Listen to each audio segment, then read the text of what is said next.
Bonjour à tous pour ce nouveau 12-14 et également dernier 12-14 de cette année 2024 qu'on a prévu de faire sur les accueils de jour de l'Isère et notamment sur la coordination des accueils de jour de l'Isère dont on fête les 10 ans cette année. Jean-Claude Vial y reviendra juste après.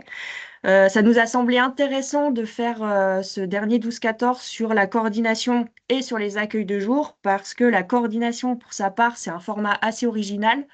Il y a peu, voire pas, d'autres coordinations d'accueil de jour en France. Donc, ça nous semblait vraiment intéressant de pouvoir vous remettre en avant ce format original isérois aujourd'hui et puis de mettre également en avant les accueils de jour qui sont des structures parfois un peu plus méconnues que les autres structures du Fonds du social. Rapidement, et après je laisserai la parole à l'ensemble de nos intervenants. Un accueil de jour, qu'est-ce que c'est? C'est une structure qui, comme son nom l'indique, accueille la journée de façon inconditionnelle tous les publics qui vont se présenter à sa porte. Alors, ça, c'est la définition générale de l'accueil de jour. En réalité, chacun des accueils de jour a aussi ses spécificités, mais c'est ce qu'on verra puisqu'on a la chance aujourd'hui d'avoir avec nous 3 accueils de jour qui, du coup, présenteront un peu leur fonctionnement et la façon dont ils procèdent chacun. Mais vous verrez que du coup, au-delà de la définition un peu générale de ce qu'est la structure accueil de jour, chacun a ses propres manières de fonctionner et certains ont des services que d'autres n'ont pas, etc. La façon dont on vous propose de vous présenter les choses aujourd'hui, ça va être la suivante qui normalement s'affiche sur votre écran. Une première partie de présentation de ce qu'est la coordination des accueils de jour de l'Isère par Jean-Claude Vial, donc qui est l'animateur de cette coordination. Puis ensuite, comme je le disais, on reviendra sur qu'est-ce que c'est qu'un accueil de jour à partir d'exemples concrets et à partir de 3 accueils de jour qu'on a essayé de prendre de façon diversifiée géographiquement. Donc, on aura la chance d'entendre Nathalie Faure pour l'accueil de jour de Vienne, Audrey Sora pour l'accueil de jour de Voiron et Maïwen Abjan pour un des accueils de jour de Grenoble. Oui, d'ailleurs, pour Vienne, c'est aussi un des accueils de jour de Vienne, puisqu'il y en a 2. Et pour Voiron, effectivement, c'était le seul. Et ensuite, Julie Châtelet reviendra un petit peu sur une enquête flash qu'on a menée au printemps dans les accueils de jour de l'agglomération grenobloise et qui donne à voir un petit peu mieux quels sont les publics qui viennent fréquenter, en tout cas les usagers de ces différentes structures. Petit rappel, juste, c'est normal que vous n'ayez pas accès à votre caméra et que vous n'ayez pas accès à votre micro. C'est tout à fait normal. Donc, si vous essayez et que rien ne fonctionne, c'est la logique des choses. Cependant, au moment des échanges, donc à la fin du 12-14, vous pourrez demander en levant la main à ce qu'on vous ouvre le micro et éventuellement la caméra. Et à ce moment-là, on vous donne le droit de pouvoir ouvrir la vidéo et le micro pour que vous puissiez poser votre question. Sinon, vous avez aussi la possibilité pendant tout le déroulé du 12-14 de mettre vos questions dans le chat, donc dans les 2 petites bulles que vous avez en haut de votre écran qui s'appellent QR. Donc, vous pouvez voilà, passer par l'écrit ou bien préserver vos questions pour la fin des échanges et les poser à l'oral à ce moment-là. Eh bien, je vous propose de laisser la parole à Jean-Claude Vial, donc sur la présentation de la coordination des accueils de jour de l'Isère.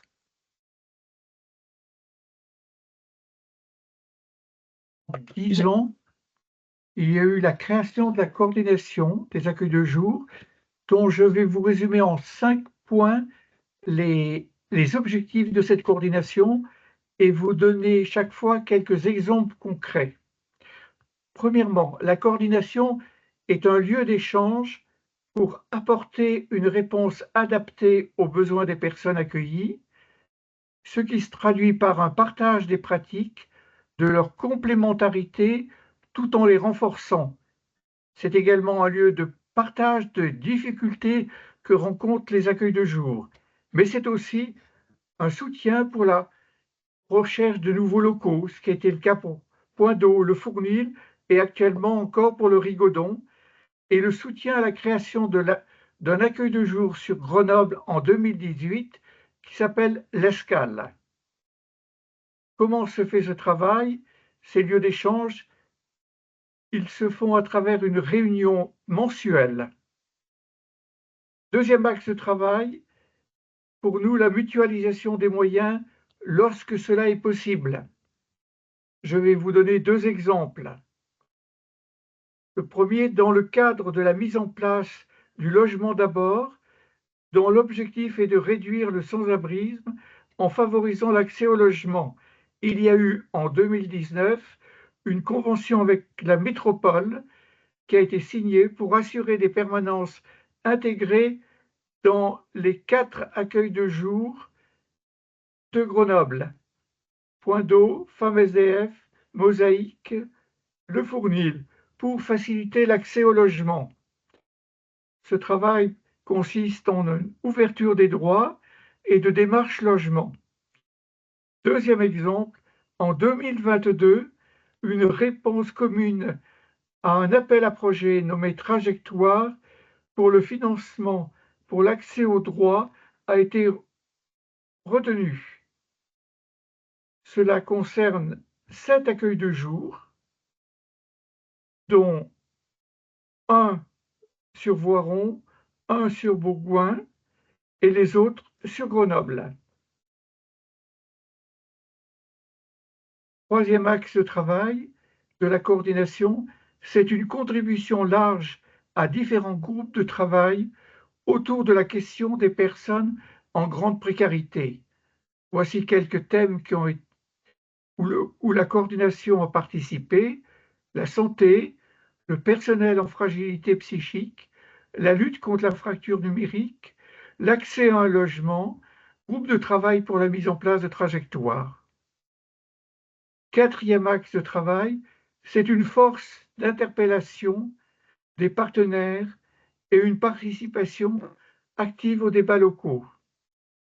La coordination est présente depuis le début au comité de veille, qui est piloté par les services de l'État, qui assure un peu le suivi des actions auprès des personnes en précarité.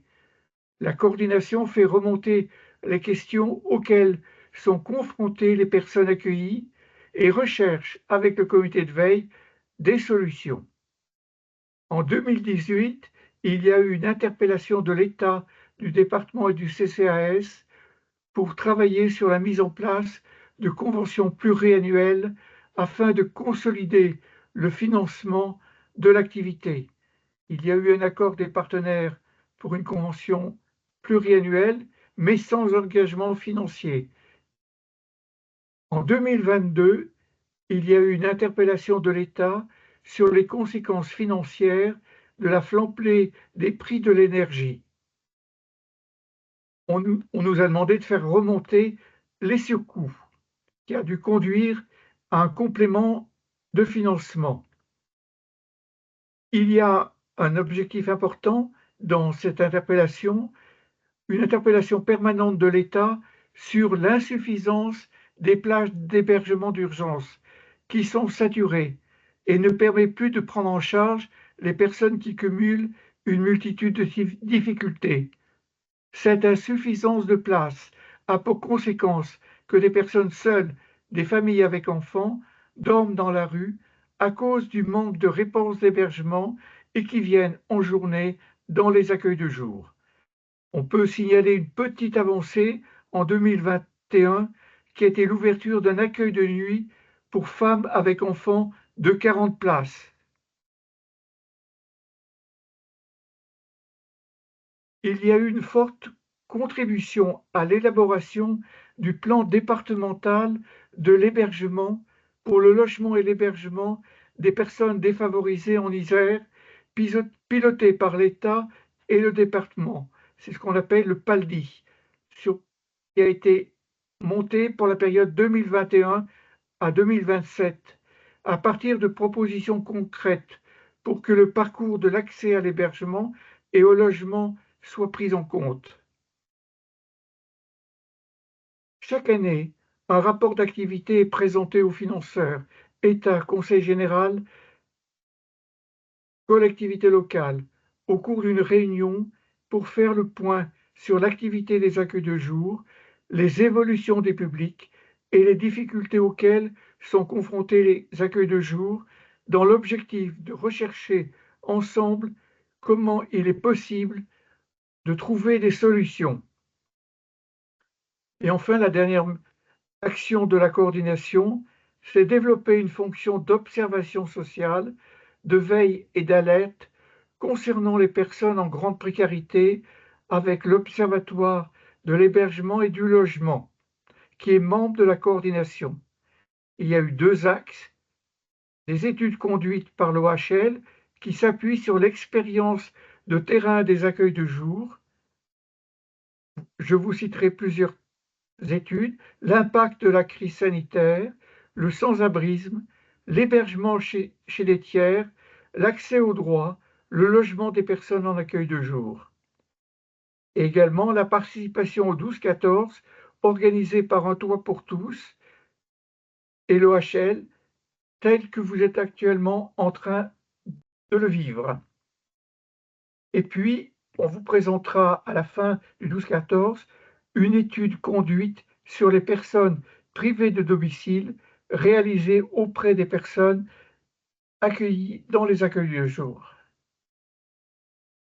Merci Jean-Claude. Peut-être que je peux revenir. J'ai passé très très rapidement la diapo qui était avant celle-ci, donc je vous la remets pour que vous ayez bien en tête donc effectivement que la coordination des accueils de jour de l'Isère, c'est en fait une réunion de 12 accueils de jour dont vous voyez un peu les logos là autour de la carte, que c'est des accueils alors qui sont pour 8 d'entre eux situés à Grenoble, mais qu'on a également donc le Rigaudon à Voiron dont on aura une présentation juste après, Interlude à Bourgoin-Jallieu et puis Alpha 3A et l'Arche qui sont les 2 accueils de Vienne.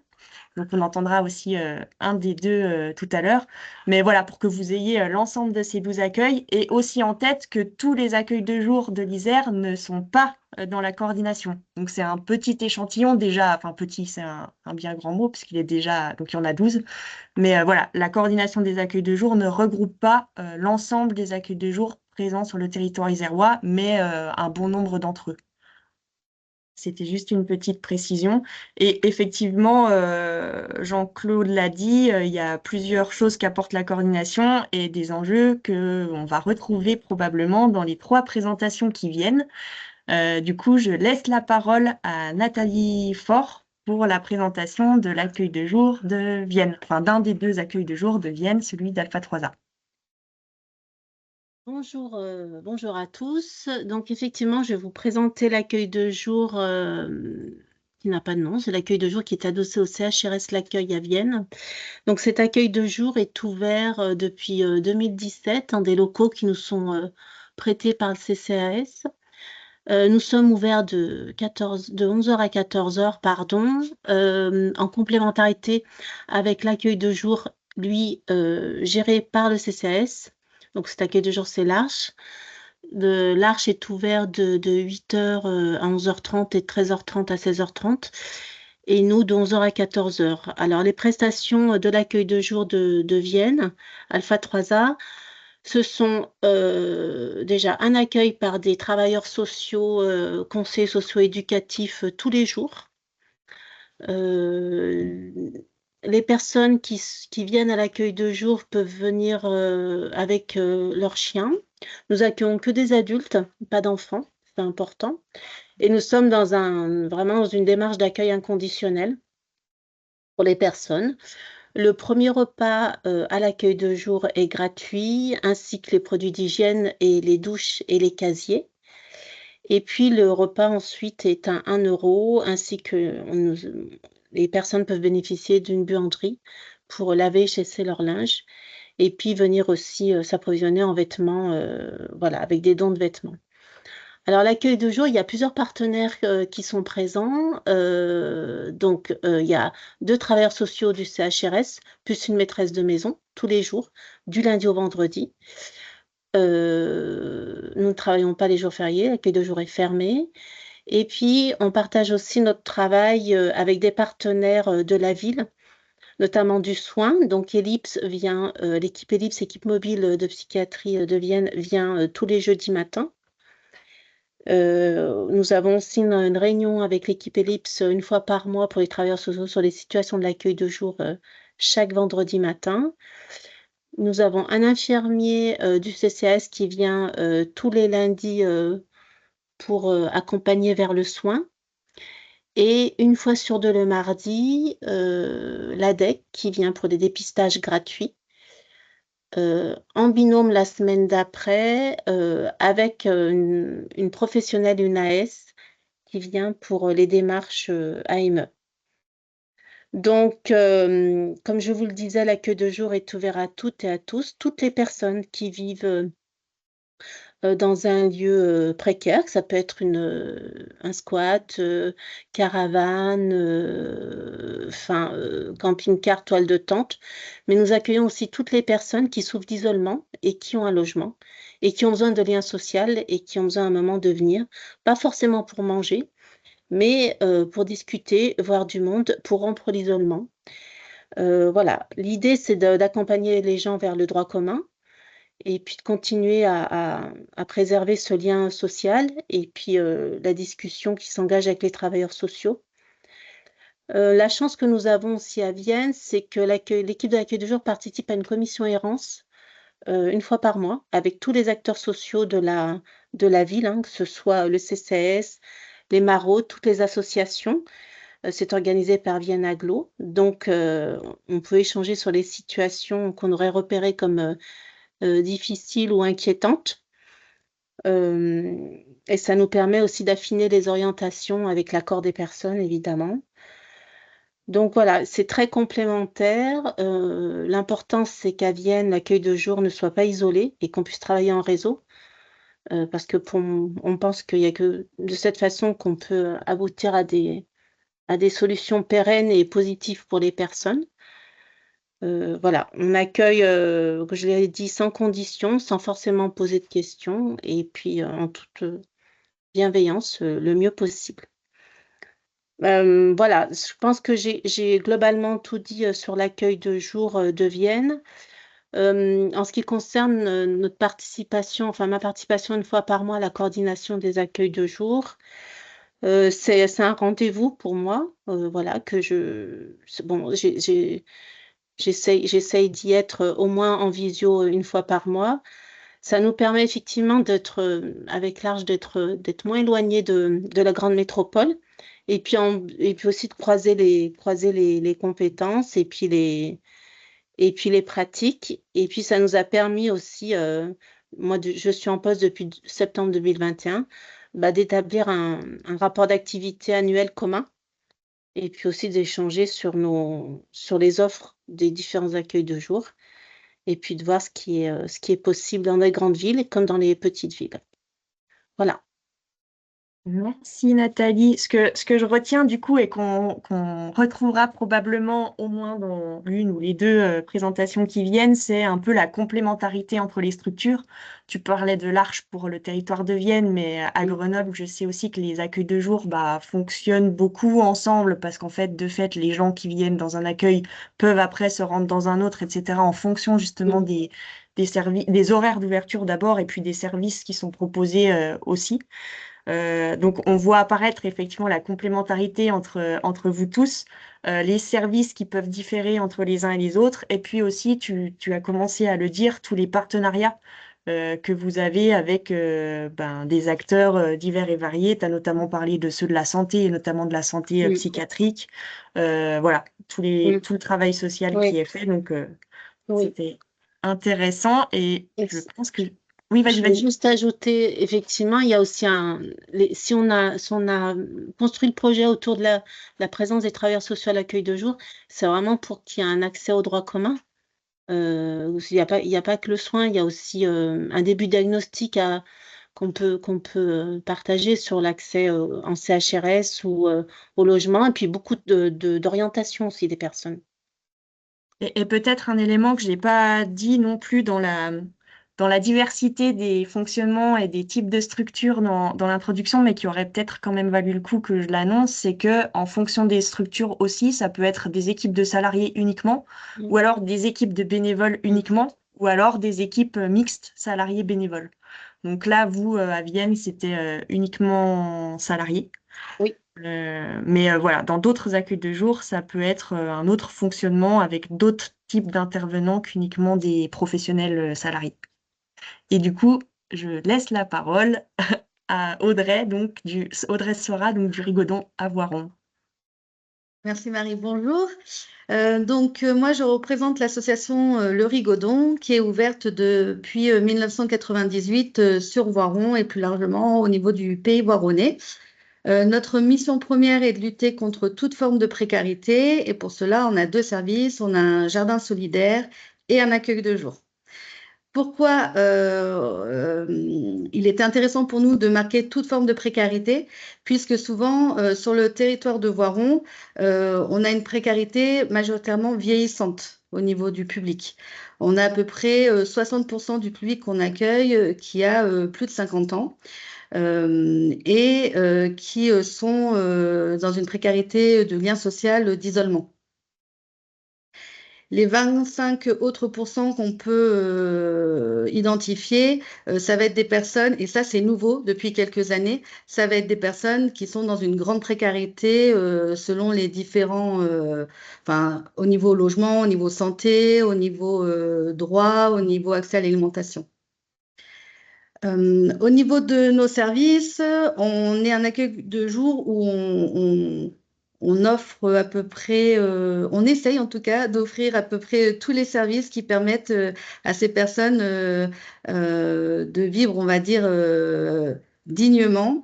Donc, on a l'accès au droit, donc avec l'appel à projet qui a été euh, remporté par la coordination des accueils de jour avec Salto. Donc, on a une intervenante qui vient tous les mercredis matins. On a accès aux soins, on travaille donc avec la PAS pour travailler sur l'orientation du public. On a l'accès à l'hygiène, donc on a des machines à laver et un sèche-linge, plus la distribution de produits et de tickets pour aller aux douches municipales.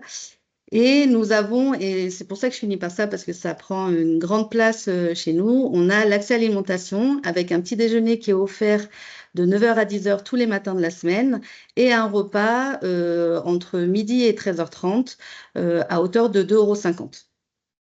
Donc, au niveau de la configuration de l'équipe, on a 5 salariés et 35 bénévoles.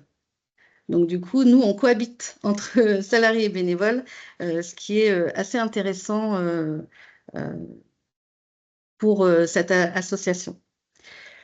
Que vous dire de plus à l'heure actuelle, nous, on note depuis 3 ans une augmentation constante du public accueilli. Un public qui est de plus en plus en précarité. Pour vous donner un chiffre, l'année dernière, on était à peu près à 12 000 repas servis. Cette année, à l'heure actuelle, on est déjà à 1000 de plus.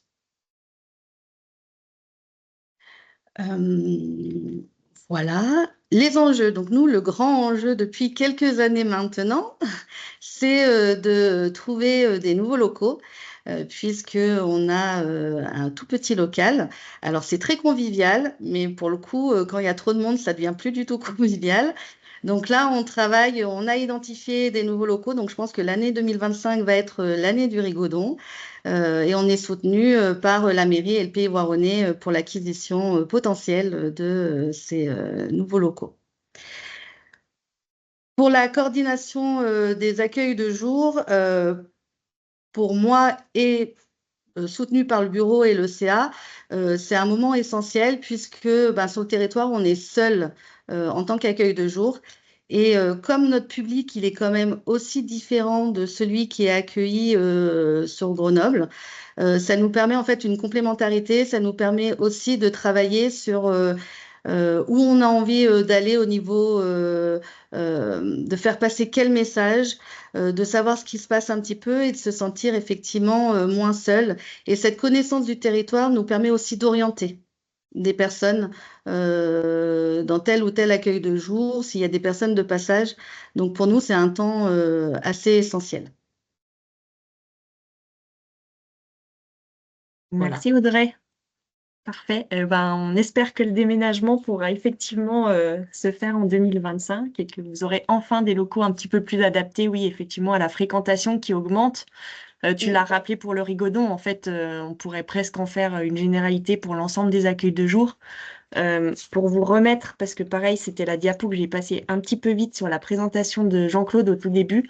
En 2023, on a compté quand même 178 890 passages dans les accueils de jour. La notion de passage, elle est importante parce qu'en fait, c'est chaque fois qu'une personne passe le seuil d'une des structures, on compte un passage, quelle que soit la durée pour laquelle la personne vient dans la structure, quel que soit pour le service qu'elle vient chercher, ou voilà, si c'est juste un café ou si c'est autre chose.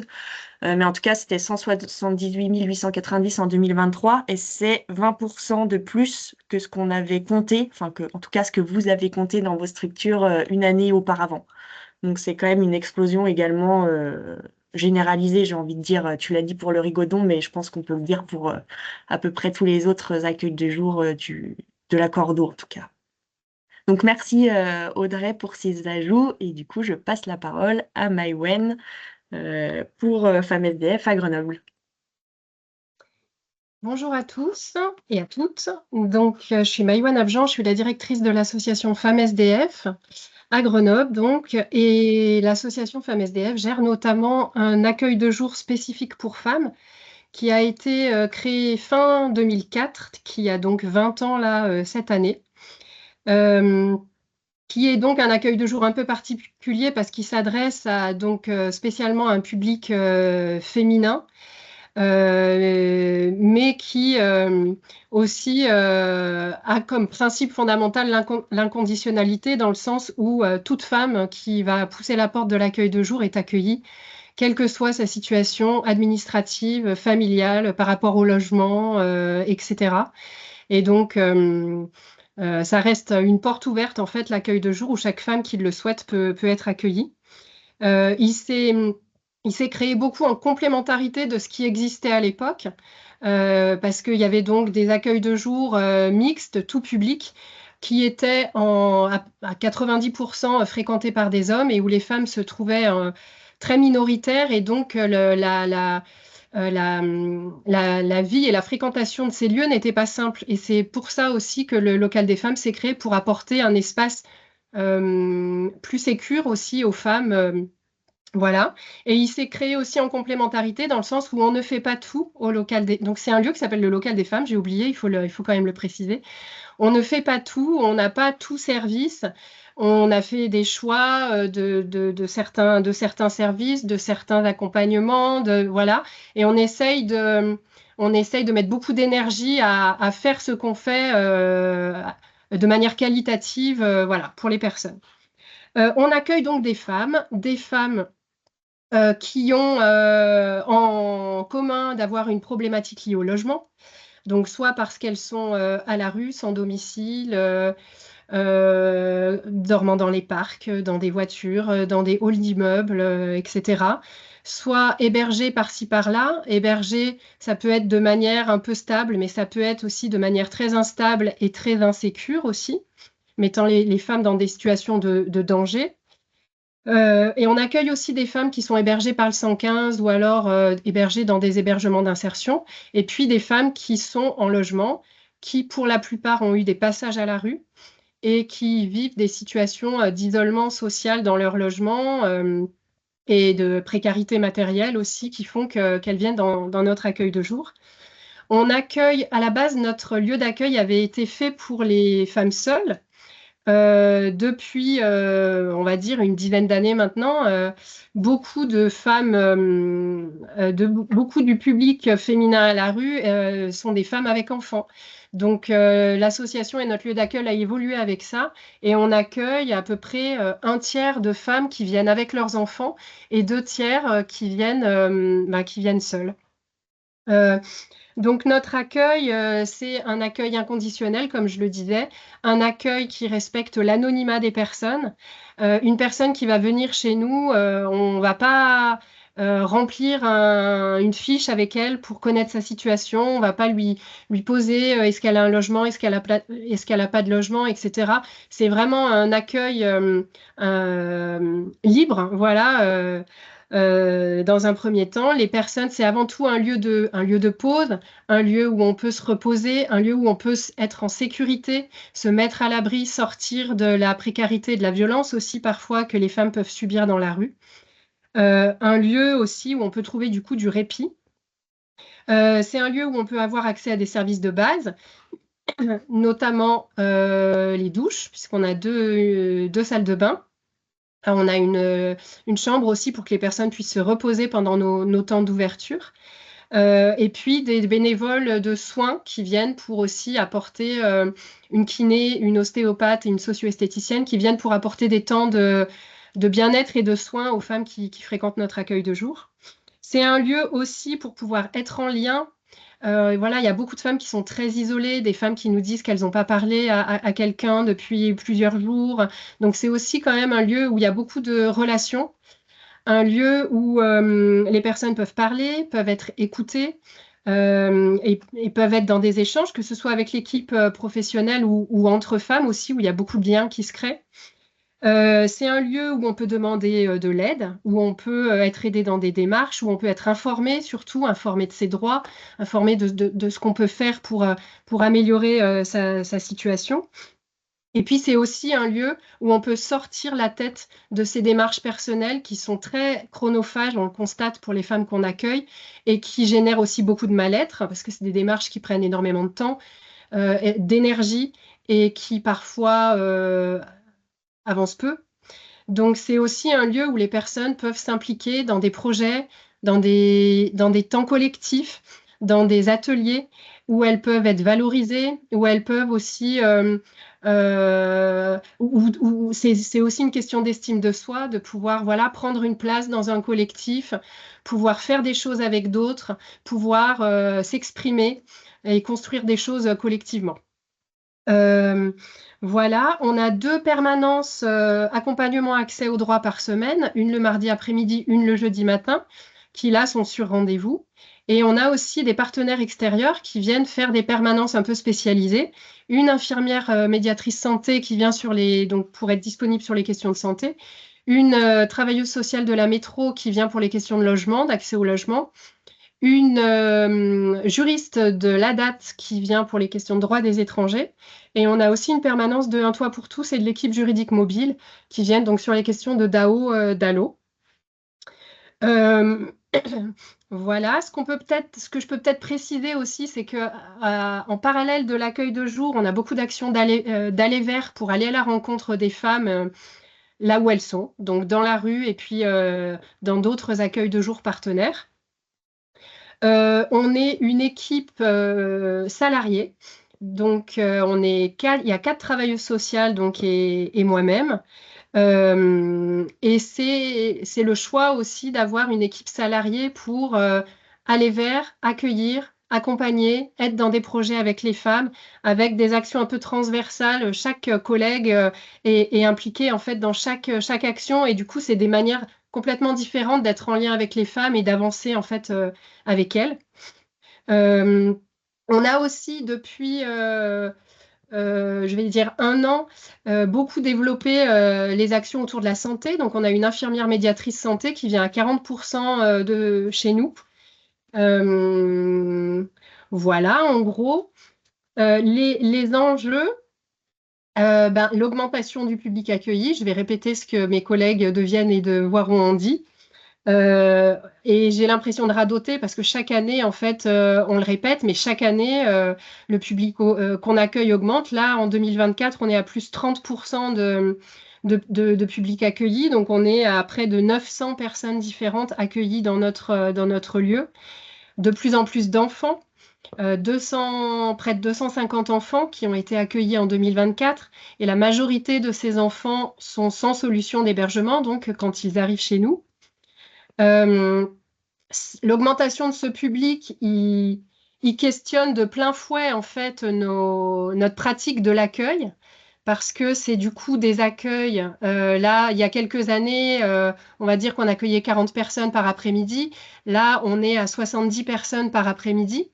Donc forcément, en termes de pratique de l'accueil, en termes de disponibilité, en termes de capacité à répondre aux demandes, en termes de possibilité de relations informelles aussi, ça vient tout bousculer et du coup, notre équipe, elle est en permanence à retravailler tout ça.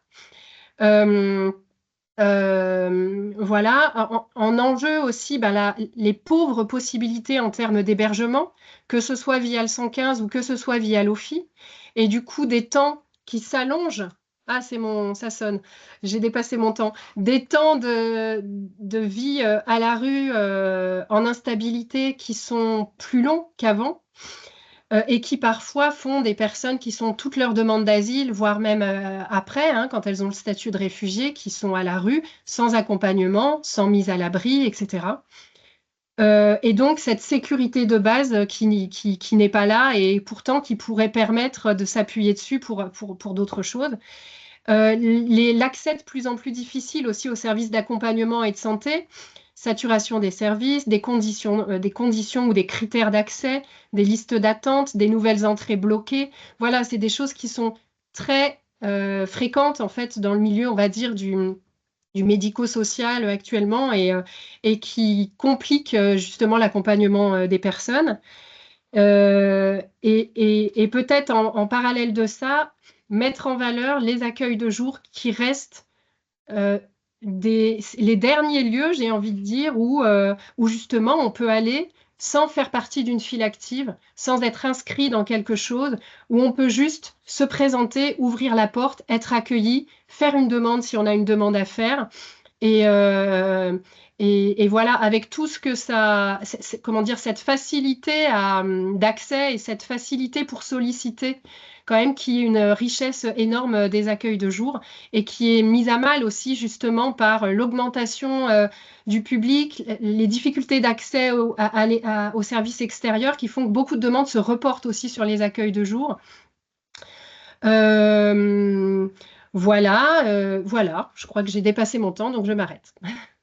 Parfait. Bah, merci beaucoup pour ces 3 présentations où vous l'avez vu, du coup, il y a des enjeux quand même communs qui ressortent pour tous les accueils de jour. Après, il y a forcément des enjeux un peu spécifiques, notamment sur des publics. Bah, Audrey le disait, par exemple, à Voiron, on va pas forcément retrouver exactement les mêmes profils types, si on peut parler comme ça, pour les publics qui sont accueillis dans l'accueil, parce que c'est pas non plus le même environnement que dans l'agglomération grenobloise.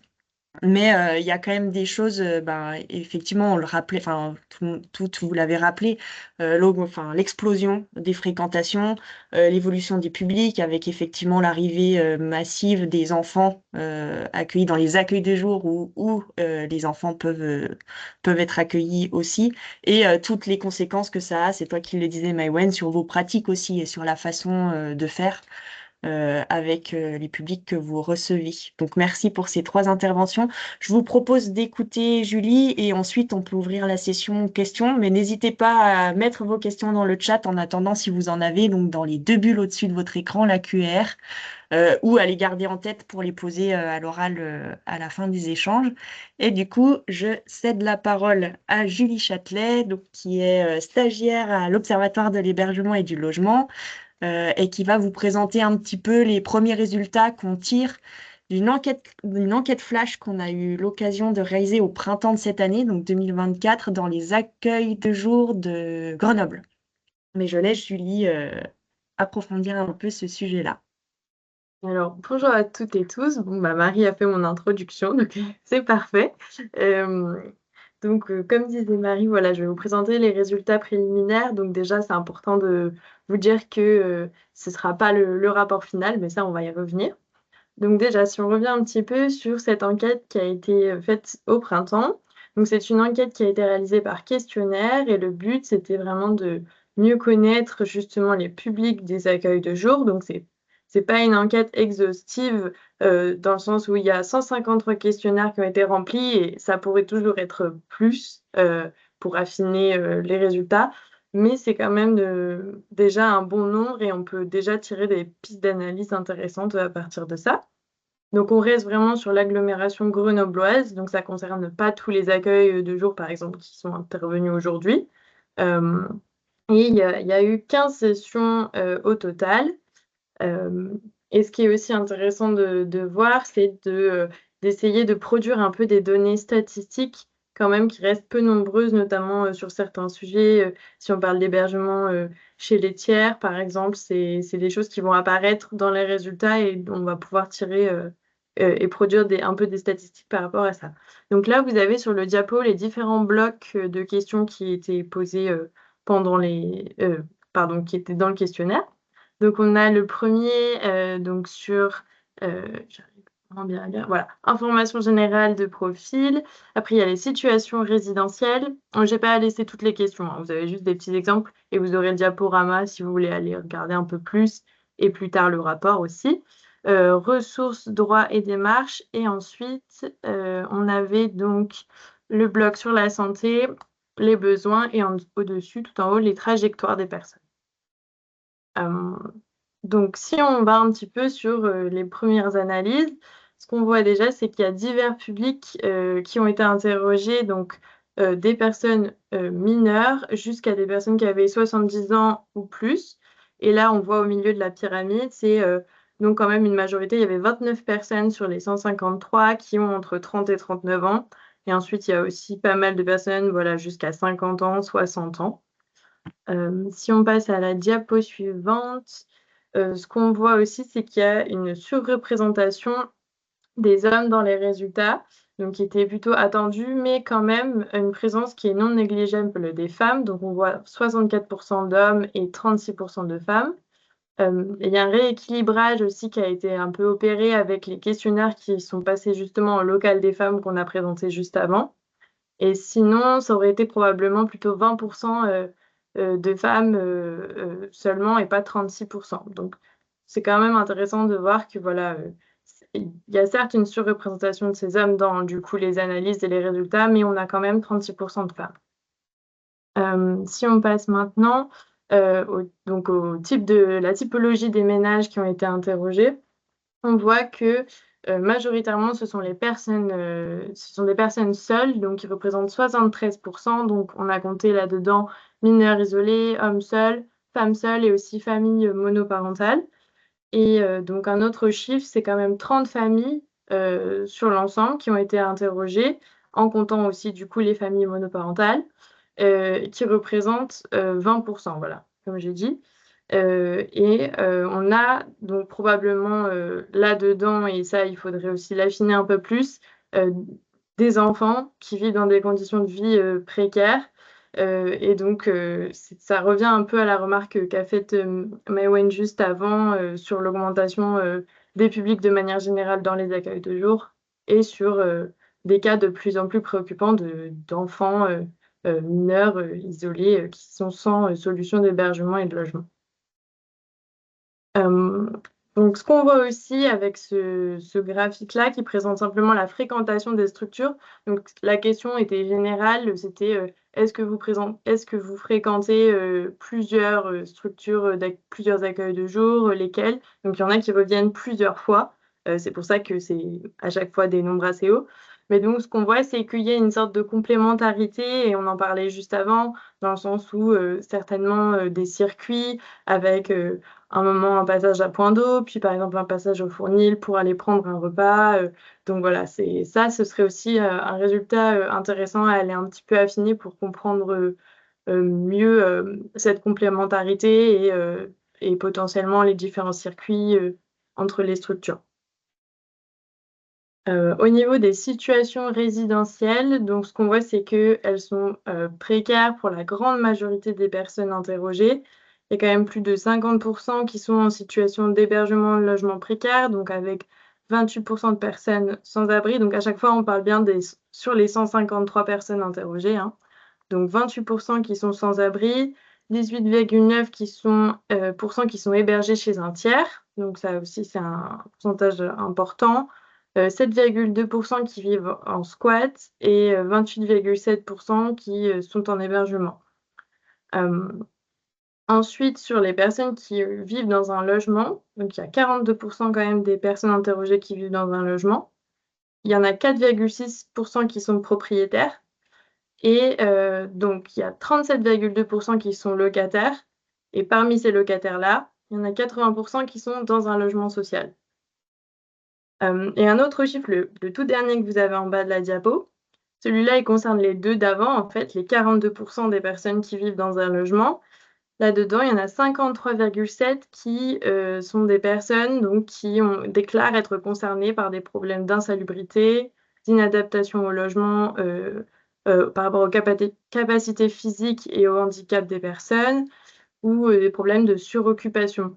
Donc ça montre bien en fait ces différents chiffres que effectivement les situations résidentielles elles sont précaires et puis que même quand les personnes qui fréquentent les accueils de jour elles ont un logement voire même dans certains rares cas elles sont propriétaires en fait leur propriété ou leur logement il a aussi d'autres soucis qui par ailleurs les pénalisent énormément au quotidien.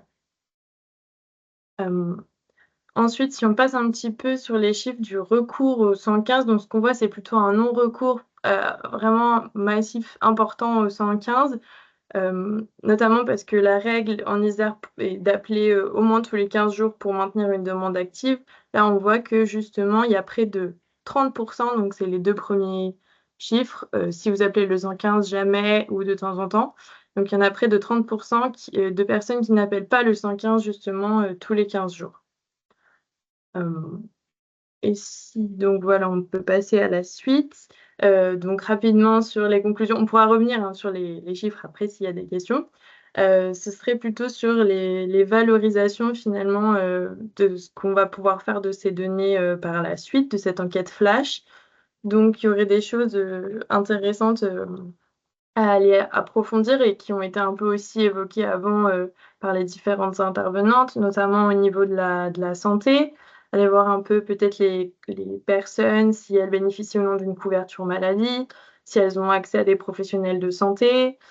Au niveau des trajectoires, on pourrait aussi s'intéresser par exemple au passage dans des lieux d'incarcération, dans des hôpitaux psychiatriques. On a parlé aussi un peu avant de la santé psychiatrique, des passages à l'ASE, des expulsions. Au niveau de la situation résidentielle, ce serait peut-être intéressant d'aller un peu dans les détails, notamment comme on le disait plusieurs fois sur l'hébergement chez les tiers. Et on pourrait aussi croiser plusieurs variables, notamment la nationalité, situation administrative, le genre. Ensuite, par structure, ça aussi, on l'a un peu dit avant, savoir s'il existe vraiment des spécificités ou non par structure, s'il y a des circuits. Et puis ensuite, ce serait plutôt voilà, parler de l'accès plus généralement à l'accompagnement social. Et également la mobilisation des personnes, leurs loisirs, parce que si ils ou elles font du bénévolat, parce que c'est aussi des questions qui ont été posées dans le questionnaire, donc il serait intéressant de voir un petit peu ce qu'il en est, si ces personnes effectivement ont d'autres activités par ailleurs et lesquelles sont-elles. Et simplement pour vous redire qu'il y aura une valorisation sous forme d'un rapport un peu synthétique de cette enquête et aussi dans le bilan de la coordination des accueils de jour qui sera fait prochainement. Voilà, je vous remercie pour votre attention et n'hésitez pas si vous avez des questions. Merci Julie. Peut-être juste pour compléter sur la méthode, on le dira jamais assez, mais en tout cas, l'OHL remercie grandement les accueils de jour qui nous ont du coup ouvert leurs portes pour venir au sein des accueils poser les questions aux gens qui s'y trouvaient et qui voulaient bien y répondre. Et peut-être ce qu'on n'a pas redit, c'est qu'on a beaucoup insisté sur l'anonymat au moment où on posait les questions aux personnes, justement parce que l'accueil dans les accueils de jour étant inconditionnel, on a beaucoup insisté sur ce point-là pour éviter que les personnes se sentent contrôlées ou autres quand on leur posait le questionnaire. Donc voilà, encore une fois, c'est peut-être redire que cette enquête flash, elle est aussi le résultat de la collaboration entre la partie de terrain accueil de jour et puis l'observatoire pour un peu l'éclaircissement par des données quanti ou quali, en l'occurrence ici plutôt quanti, mais voilà, c'est aussi c'est aussi le résultat de la coordination des accueils de jour, j'ai envie de dire. Alors, je ne vois pas apparaître de questions pour l'instant dans le chat, mais c'est le moment, si certains d'entre vous ou certaines d'entre vous ont des questions qui leur viennent, de lever la main. Normalement, vous avez la possibilité de lever la main, et dans ce cas-là, je vous donne accès à votre micro et à votre caméra pour que vous puissiez allumer l'un ou allumer l'autre, ou les deux si vous voulez. Oui, alors il y a une première question, donc je vais... Hop, normalement, vous avez là le pouvoir d'allumer votre micro, voir la caméra. C'était le rigodon qui demandait la parole.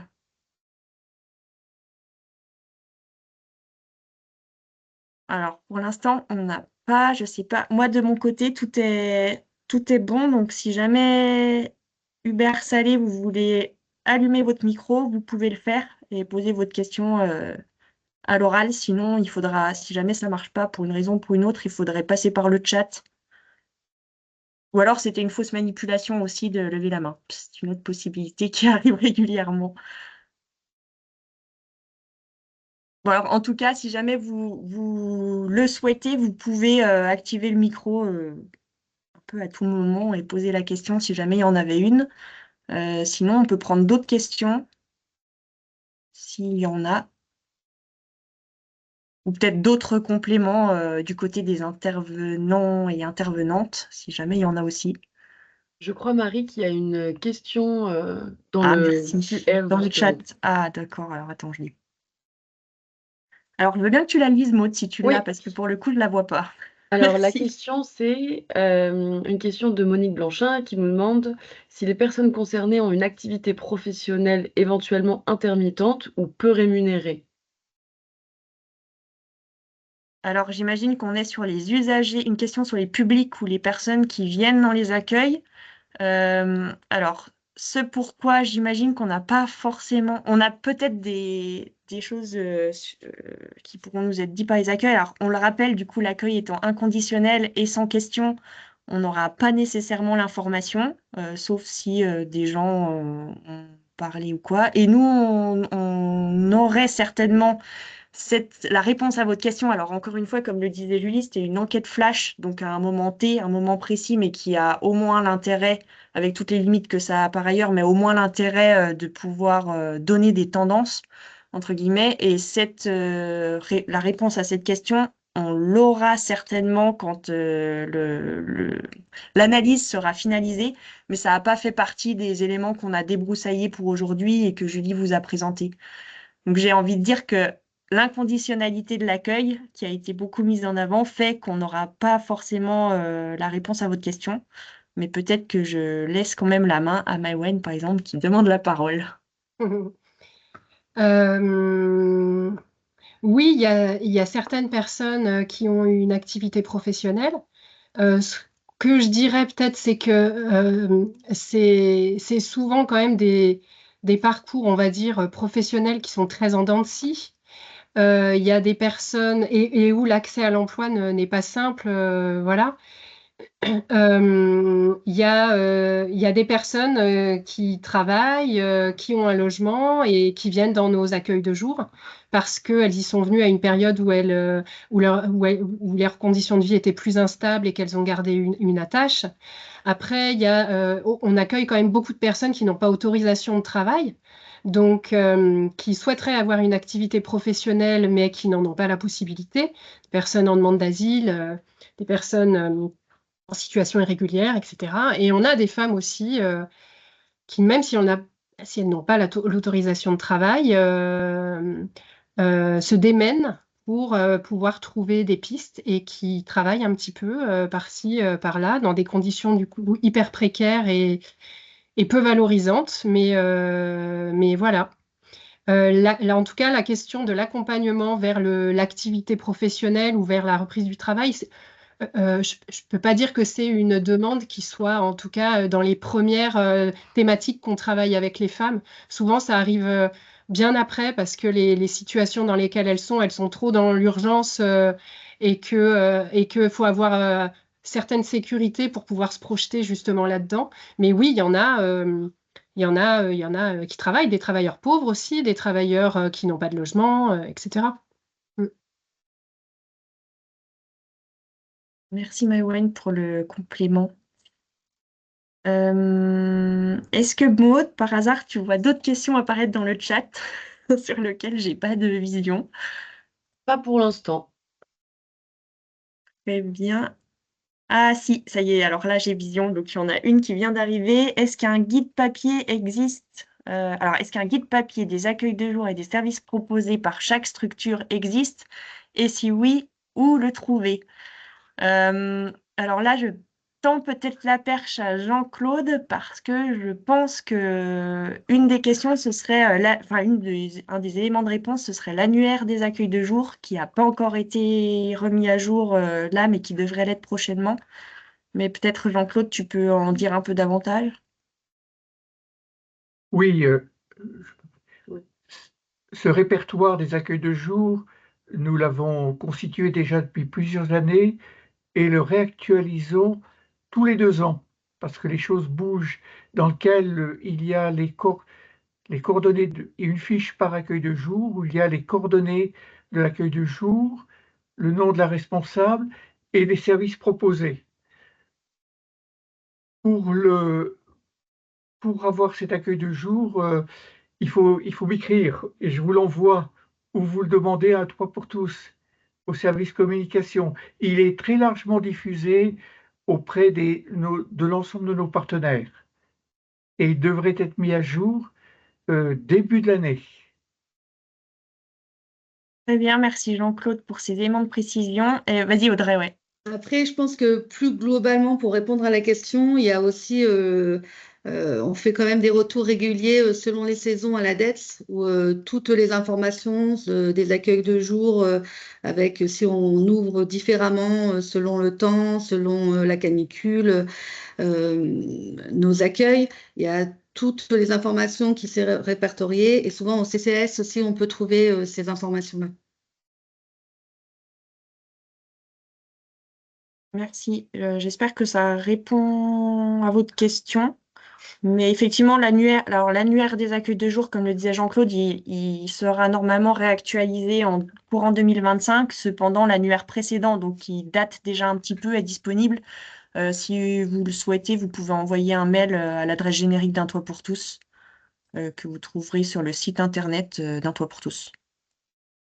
Après, Euh, il y avait le SOS Galère qui existait il y a plusieurs années, qui n'existe plus depuis longtemps. Et du coup, maintenant, les infos, on les a beaucoup via le site Solidarité Grenoble pour les associations grenobloises, qui répertorie beaucoup, beaucoup de choses. Et puis, on voit qu'après, chaque asso essaie de faire ses petits trucs. Donc, nous, je vois, il y a beaucoup de personnes de la date qui arrivent avec un espèce de répertoire des accueils de jour, santé, etc., des lieux un peu prioritaires. Voilà, mais ouais, on passe beaucoup par le SOS, par le Solidarité Grenoble. J'étais en train de regarder sur leur site s'il y avait les horaires d'ouverture et compagnie, mais j'avais pas encore l'information. J'essaye de le trouver, et si je le trouve, je le mettrai dans le chat.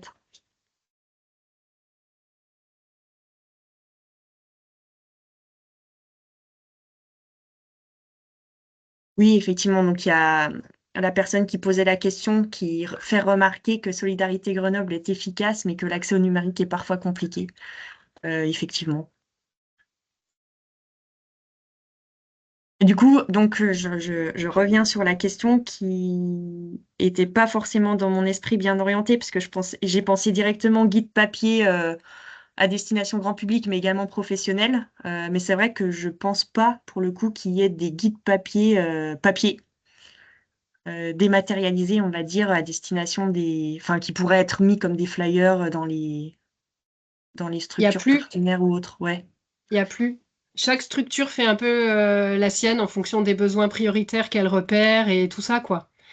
Mais il n'y a plus quelque chose qui est largement diffusé en papier. Non.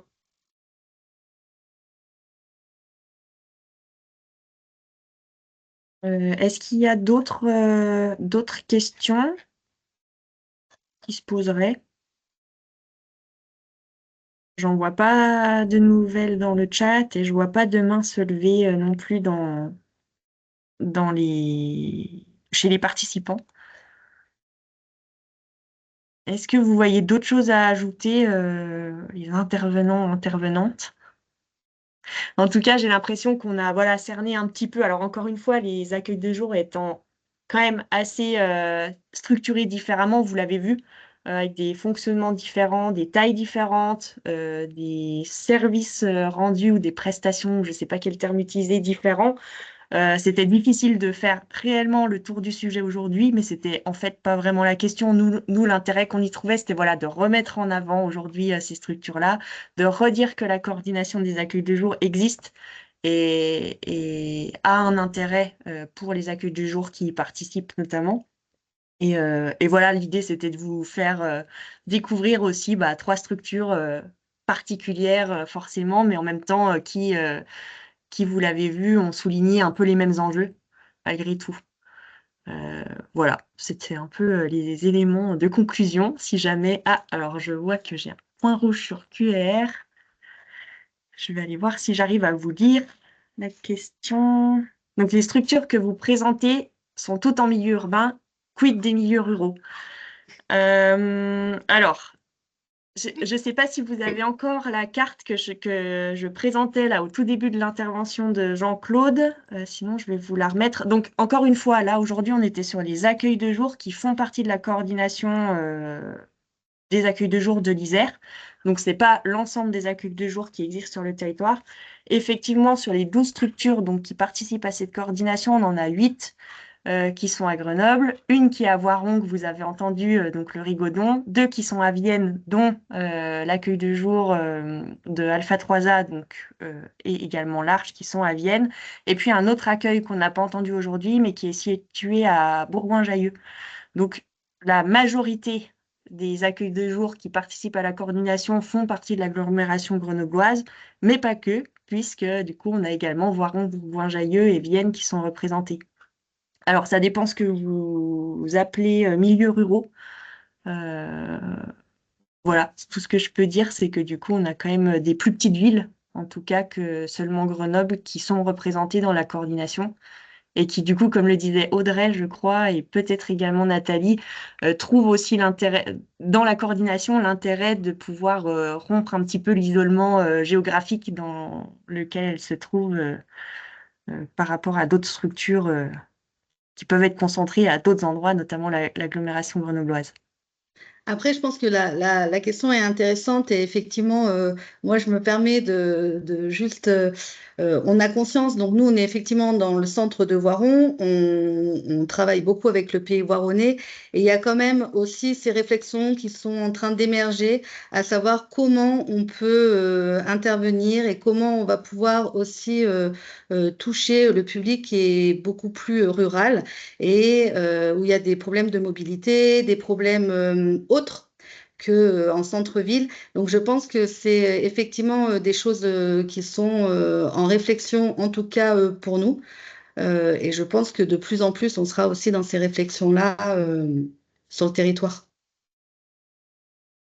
Et puis peut-être aussi que la majorité des accueils de jour là se sont créés sur la question du sans-domicilisme ou du sans-abrisme et qu'il y a une concentration aussi des personnes sans domicile et sans-abri dans les centres urbains, on va dire, parce que c'est là où se font certaines démarches administratives, parce que aussi c'est là où il y a certaines associations de soutien qui peuvent apporter des plus aussi dans un quotidien difficile. Et voilà, après, les personnes sont souvent amenées à aller ailleurs quand elles sont hébergées et où finalement certains hébergements sont en dehors des grands centres urbains.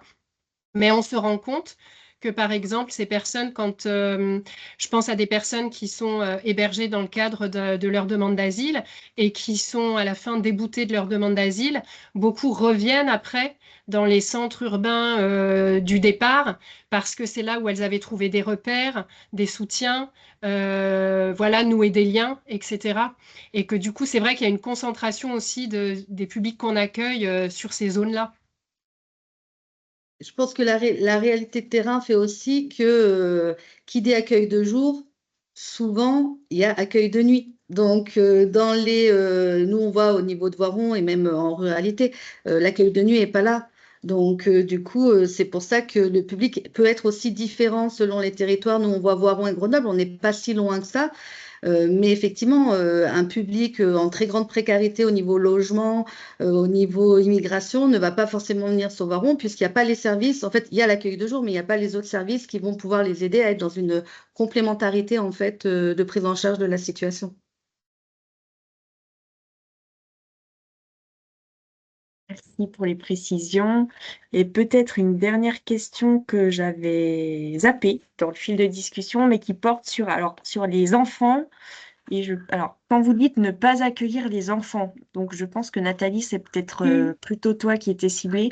Est-ce qu'il ne s'agit que des mineurs, alors j'imagine peut-être isolés, ou est-ce qu'il s'agit des familles?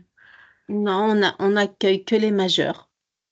Donc, ça peut être des parents avec des enfants majeurs. À partir du moment où les personnes sont majeures, elles ne sont plus des enfants.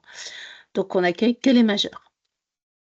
Ok. Et toi, Maïwen, tu disais, en fait, vous constatez qu'il y a de plus en plus d'enfants, et notamment de jeunes enfants. Je ne sais pas si toi, tu vois aussi arriver peut-être des mineurs isolés. Oui, oui, nous on accueille donc des enfants qu'on appelle enfants accompagnés de leur maman, dont 40% ont moins de 3 ans quand même, hein, donc aussi des nourrissons, voilà. Et donc ça, c'est en très forte augmentation depuis 3-4 ans, on va dire. Et puis on accueille aussi cette année, beaucoup plus que les années précédentes, des jeunes filles mineures non accompagnées, donc des jeunes filles étrangères qui se retrouvent en situation d'isolement en France, qui sont soit reconnues mineures non accompagnées par le département, soit qui ne sont pas reconnues mineures et qui donc se retrouvent aussi dans des situations où elles ne sont pas prises en charge et donc où elles sont amenées à venir aussi dans nos accueils de jour, oui. Et puis des mineurs en rupture familiale aussi, des jeunes filles mineures en rupture familiale. Vas-y, Nathalie, je crois que tu redemandais la parole. Oui, je voulais compléter ce que disait Maïwen. Donc, nous, évidemment, il y a des mineurs qui se présentent, hein, des familles avec des enfants, donc, et puis des mineurs seuls, hein.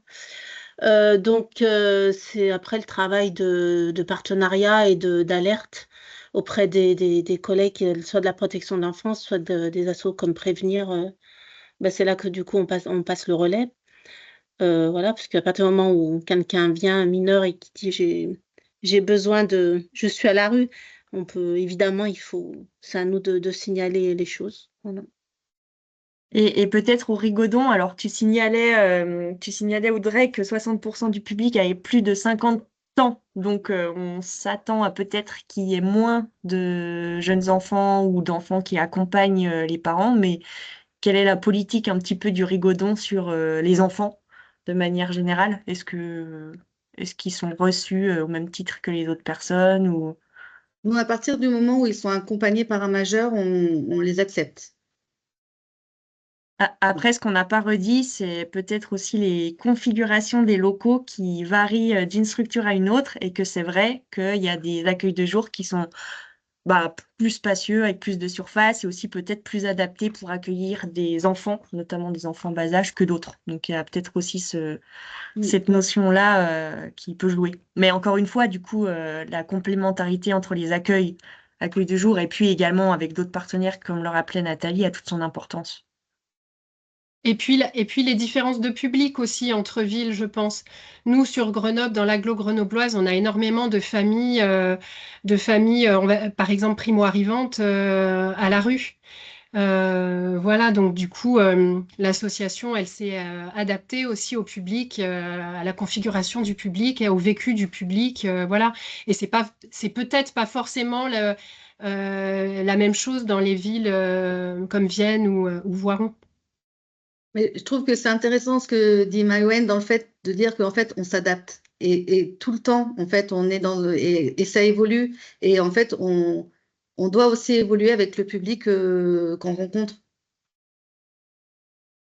C'est vrai que c'est un des enjeux, du coup, qui ressortira de ce 12-14 également. Eh ben, je crois qu'on n'a plus de questions et... Ah si, une nouvelle question. Attention. Comment parvenez-vous à gérer les refus d'accès à la structure? Euh, alors, on va pouvoir peut-être y revenir, mais encore une fois, la notion d'inconditionnalité, à mon avis, va forcément re-émerger. Et du coup, est-ce qu'on peut dire qu'il y a des refus d'accès dans vos structures les unes les autres, ou est-ce que vous accueillez tout le monde, même quand il y a une journée avec beaucoup, beaucoup de fréquentation? Je Non, pense que c'était ça un peu la alors, question. nous, on a un règlement intérieur, mais évidemment, on accueille tout le monde sauf s'il y a violence, s'il y a un problème qu'on ne peut pas protéger les autres personnes, vraiment un problème majeur.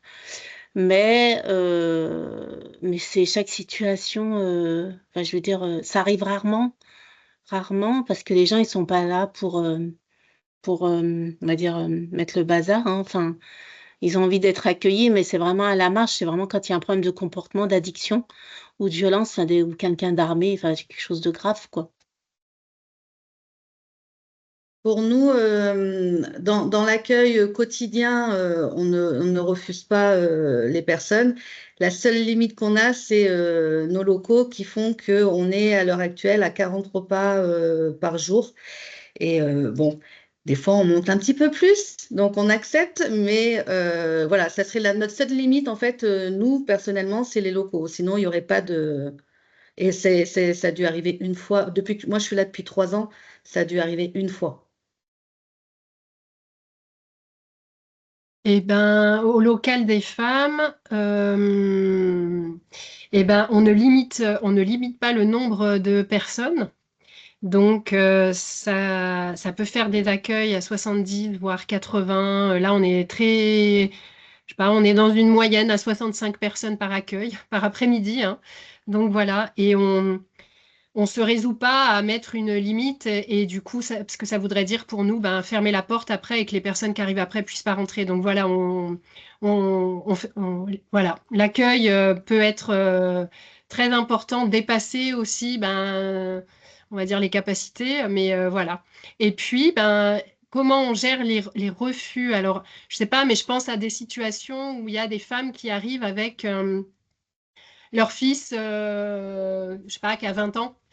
Voilà. Et ben nous, on est amenés justement à expliquer à cette dame et à ce fils que on peut accueillir madame, mais que malheureusement, on peut pas accueillir son fils. On est amené à prendre le temps avec elle pour leur expliquer où ils peuvent aller ensemble, où il peut aller lui pendant que madame, elle est chez nous, et essayer de leur expliquer au mieux ce qu'ils peuvent trouver chez nous, ce qu'ils peuvent trouver ailleurs, où ils peuvent aller ensemble, etc. Mais ça Mm. reste notre cadre d'accueil qu'on est Mm. amené aussi à faire respecter. C'est assez rare, hein, mais ça arrive. Mm. Et ce que je voulais préciser aussi, c'est que l'accueil, c'est pas que faire rentrer quelqu'un dans un local et le mettre au chaud. C'est l'accueillir physiquement, en fait. Nous, on a un premier accueil dans la cour, par exemple, où on se dit bonjour. Et ben, il y a des gens qui rentrent pas, en fait, dans le local. Ils viennent juste fumer une clope ou prendre un café sur l'extérieur. Mais c'est aussi ça l'accueil, en fait. Mm. Et là encore entre en jeu la configuration des locaux et des Oui, potentiels extérieurs, parce que du coup, tous exactement. les accueils de jour n'ont pas l'extension, entre guillemets, possible sur un extérieur ou voilà. Oui. Donc Mm. effectivement, encore une fois, on est sur des accueils de jour qui se ressemblent par bien des aspects, mais qui diffèrent par beaucoup d'autres, et dont celui aussi de la configuration des locaux, avec lesquels il faut bien faire et où il faut aussi réussir à faire avec la configuration des équipes qui, ni les uns ni les autres, ne sont extensibles à souhait. Peut-être juste ce qu'on essaye de faire au local des femmes et qu'on réussit à faire, voilà, même si le public augmente beaucoup, on essaye de faire ce qu'on appelle un premier accueil, la première fois qu'une femme arrive au local des femmes. Et pour nous, ce premier accueil, il est super important parce que c'est prendre un temps avec la personne, lui donner du coup un espace pour voilà, dire des choses si elle le souhaite, et puis surtout lui expliquer où elle arrive, qu'est-ce que c'est que ce lieu d'accueil, comment il fonctionne, qu'est-ce qu'on fait ou qu'est-ce qu'on fait pas, où est-ce qu'elle peut aller ailleurs pour les choses qu'on ne fait pas justement. Et du coup, c'est un peu aider la personne à mieux comprendre là où elle met les pieds, quoi. Et du coup, c'est aussi rassurer, etc. Et donc, on essaye de le faire à chaque personne la première fois où elle vient dans l'accueil, de faire ce petit temps de premier accueil là. Et je trouve que c'est très important aussi pour informer les personnes et pour les aider à nager dans voilà, dans ce système-là, avec plein de lieux différents où on peut trouver des choses différentes, où on a accès, où on n'a pas accès. Enfin, voilà, essayer de leur donner les clés, en fait, petit à petit pour mieux nager, en fait. Ouais.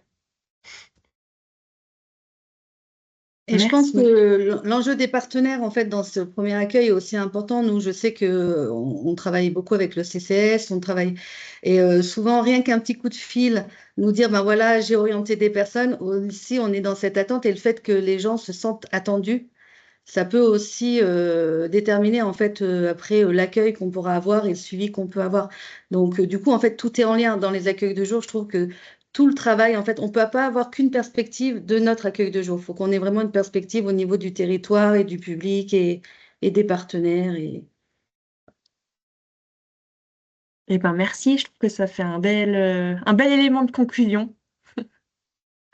Eh ben, je crois qu'il n'y a plus de questions, donc on va pouvoir clore ce 12-14. Merci beaucoup d'être venu intervenir. Et puis, ben, je vous souhaite à tous une belle fin d'année. Et puis à l'année prochaine pour les nouveaux cycles de 12-14. Merci. Peut-être un élément informatif, le 6 février auront lieu les rencontres d'un toit pour tous dans la matinée où vous serez tous les bienvenus. Voilà, vous pouvez déjà bloquer la date dans vos agendas si ça vous intéresse. Bonne journée et puis à bientôt.